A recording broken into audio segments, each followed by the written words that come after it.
virtual hugs versus in-person hugs. And what else have we done that's we can't see people like we would normally want to. Right. And I think that's one of the toughest things for me personally. Yeah. The community is lacking. Yeah. Yeah. And I think that's why we're experiencing some of the issues that seem to be rampant and all over the news these days, right? Yes. Yes. And that was my greatest concern from the beginning. And where has the attention to that been? Yeah, yeah. I guess the upside to that is because everyone is home, at least everyone is within arm's length, Mhm, right? Like mhm. you can reach out and hug your daughters if you Yes. wanted to. It's just family members outside of your house. I think that's the burden because Yes. there's aunts and uncles that was in Toronto, Canada. They say that don't visit anyone that's outside of your household. So you can't even see your family if you wanted to, right? Unless obviously if you meet up somewhere and you meet up outside, but it's not the same versus let's say if I want to come over to meet your family at your house, it's taboo now. It's like a big no-no. Which, which is kind of ridiculous in my opinion. Yeah, mine too. Mine too. But we will adapt and we will continue to grow. And I'm sure yourself and myself will continue forward with smiles on our faces. Yes. They might be fake, but they'll have smiles. So let's officially get started. I want to welcome everyone to another episode of Behind the Shades. I have the very funny, the very entertaining, the very lovely Melissa. Not Lauren, who she came in under that disguise earlier, but it is Melissa. So Melissa, why don't you let everyone know who you are and tell us a little bit about yourself? Yeah, absolutely. Thank you for having me. I don't think my children think I'm funny, so I appreciate that compliment.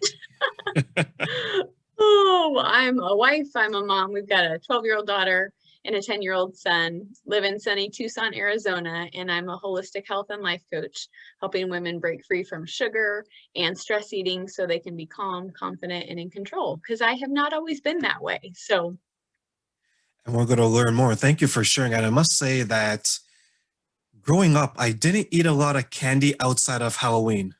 And I know mhm. we're probably dating ourselves by mentioning trick or treating, but there was a time where you actually went out door to door and you got candy. But I have noticed that as an adult, not that I eat a lot of it, I eat more of it, right? I will actually go out and buy a box of cookies where in the past I didn't. So when you say that you're helping women give up sugar, what exactly does that mean and entail? It basically means not needing sugar as a coping mechanism to get through your day, because I was that mom who was so overwhelmed and exhausted that I was pushing the feelings down. I was using the sugar to get through the day, to give me energy.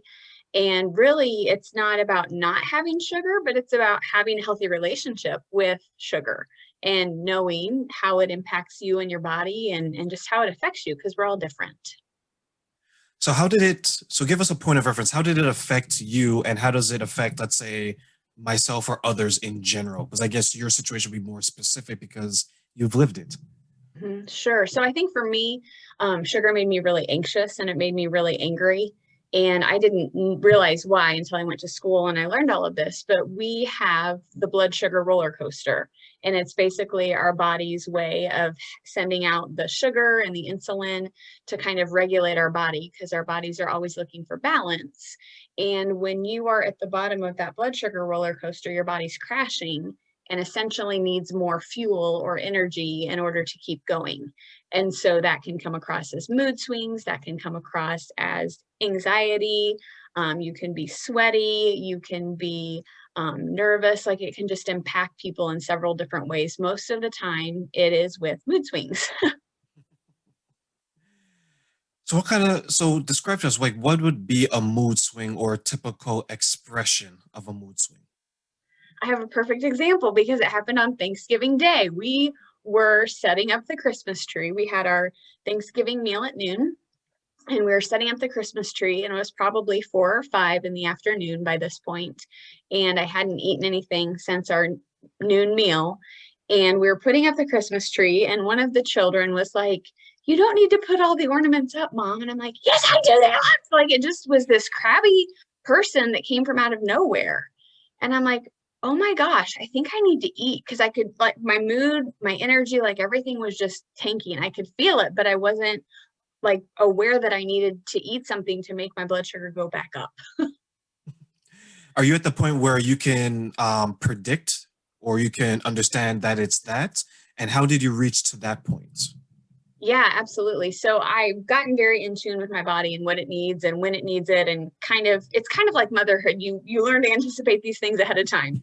So I've just gotten used to knowing, how to listen to my body and what it needs and when it needs it. And I think that's been a real game changer in getting quiet and listening to my body instead of just going on autopilot and doing all the things and packing the lunches and getting everybody out the door. And you kind of neglect yourself in that space. And so just really getting quiet and learning how to listen and navigate my body and what it needs.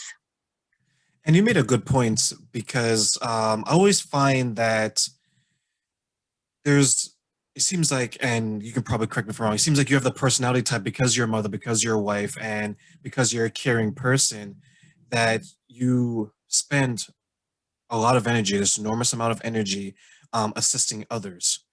And sometimes you would forget yourself, right? And you would have these mood swings, because yes, maybe you need to eat something, you need your sugar, but it also in a way that your energy is depleted because you spend so much time catering. Well, I also use the word catering, but that has a negative connotation. You spend all this time focusing on others, and by the time you want to turn around, focus on yourself, your energy level is so low.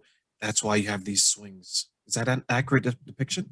It's totally accurate because the other thing I learned in my training is that energy, yes, we get energy from food, and that's a huge source of our energy, but we also get energy from activities. And if you're not doing things that nourish your soul and energize you, that doesn't help either. And so I think I was doing both and, right? I was, catering, like you said, to everybody around me and tending to their needs and then not eating enough. And it just was not a good combination. Do you find sometimes that's something that a lot of mothers will go through, just because you will say that they're the first teachers of culture to the child, right? They're the first instructor that the child will grasp. It's not to take anything away from the fathers, it's just the bond initially is so much stronger with with the mother and the child, and then they're teaching the child from the moment they're breastfeeding, or if they're bottle feeding.